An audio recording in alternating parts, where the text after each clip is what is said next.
আসসালামু আলাইকুম, welcome to Parvin রান্নাঘর।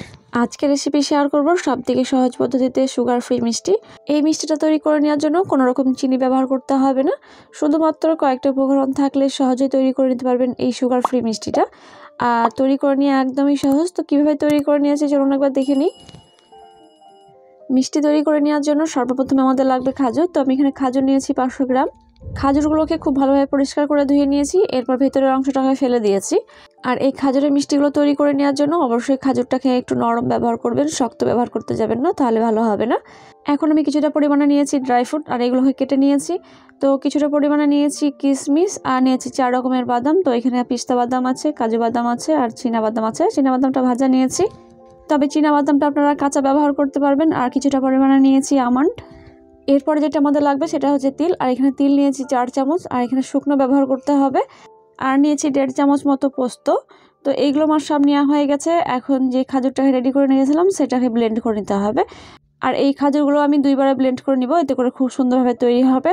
আর এখানে অবশ্যই ব্যবহার করবেন নরম খাজুরগুলো, যদি শক্ত খাজুর ব্যবহার করেন সেক্ষেত্রে কিন্তু একদমই হবে না। তো খাজুরগুলো আমার রেডি করে নেওয়া হয়ে গেছে। এখন এটাকে নিয়ে চলে যাবো চুলায় মিষ্টি তৈরি করে নেওয়ার জন্য। চুলায় একটা ফ্রাই প্যান বসিয়ে নিয়েছি, আর ফ্রাই প্যানটা যখন একটু গরম হয়ে আসবে তখন এর মধ্যে দিয়ে দিব শুকনো তিলগুলো, আর দিয়ে দিব পোস্তদানা। আর এইগুলো ভেজে নেওয়ার সময় লো টু মিডিয়াম রাখতে হবে চুলার জাল, নাহলে কিন্তু পড়তে শুরু করবে।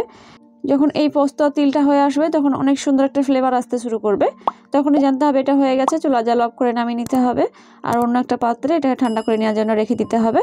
তো ওই একই কড়াইয়ের মধ্যে আমি দিয়ে দিব 1 চামচ মতো ঘি। আর ঘিটা যখন গরম হয়ে আসবে তখনই আগে থেকে কেটে রেখেছিলাম ড্রাই ফ্রুটগুলো, আর ড্রাই ফ্রুটগুলোকে দিয়ে দিব।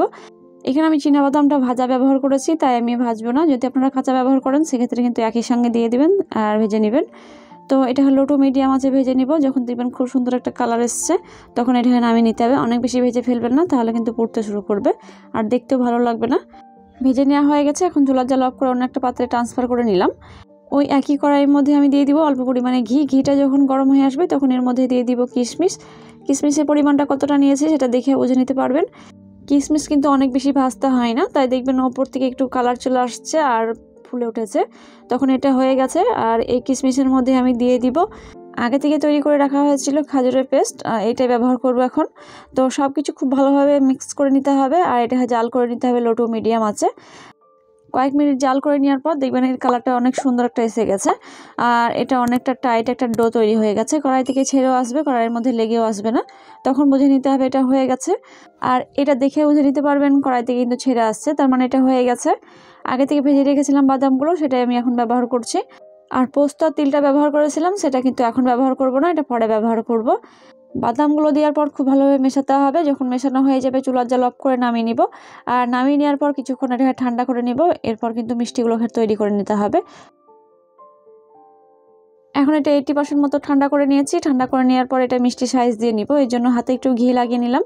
এতে কি হবে, হাতে যখন মিষ্টিগুলো তৈরি করবেন তখন কিন্তু একটু লেগে আসবে না। গোলটা কত সহজে তৈরি হয়ে গেল, আর দেখে বুঝতে পারবেন কত স্মুথভাবে তৈরি হয়েছে। তো এটা যখন আমার তৈরি করে নেওয়া হয়ে গেছে তখন এর মধ্যে আমি দিয়ে দিব আগে থেকে ভেজে নিয়েছিলাম পোস্ত আর তিলটা। ঠিক এইভাবে মিষ্টিটা দিয়ে গড়িয়ে নিতে হবে, আর খুব সহজে লেগেও যাবে। দেখতে যতটা সৌন্দর্য লাগছে খেতেও কিন্তু ততটাই মজার হবে। তো এইভাবে আমি সবগুলো তৈরি করে নিব, আর দেখে বুঝতে পারবেন এগুলো কিন্তু কতটা সহজে তৈরি করে নেওয়া যাচ্ছে। এইভাবে মিষ্টিগুলোকে এয়ারটাইট বক্সে রেখে অনেকদিন পর্যন্ত সংরক্ষণ করে নিতে পারবেন। এই মিষ্টিগুলোকে আমি গোল তৈরি করেছি, আপনারা চাইলে যে কোনো শেপ সাইজে তৈরি করে নিতে পারবেন। তো প্রত্যেকটা মিষ্টি আমি একইভাবে তৈরি করে নিয়েছি, আর মিষ্টিগুলো দেখে বুঝতে পারবেন কতটা সুন্দরভাবে তৈরি হয়েছে। কালারটা মাশাআল্লাহ দারুণ এসেছে। এই মিষ্টিগুলো যেহেতু সুগার ফ্রি, তাই বেশি খেয়ে ফেললেও কিন্তু শরীর পক্ষে একটু ক্ষতিকারক হবে না।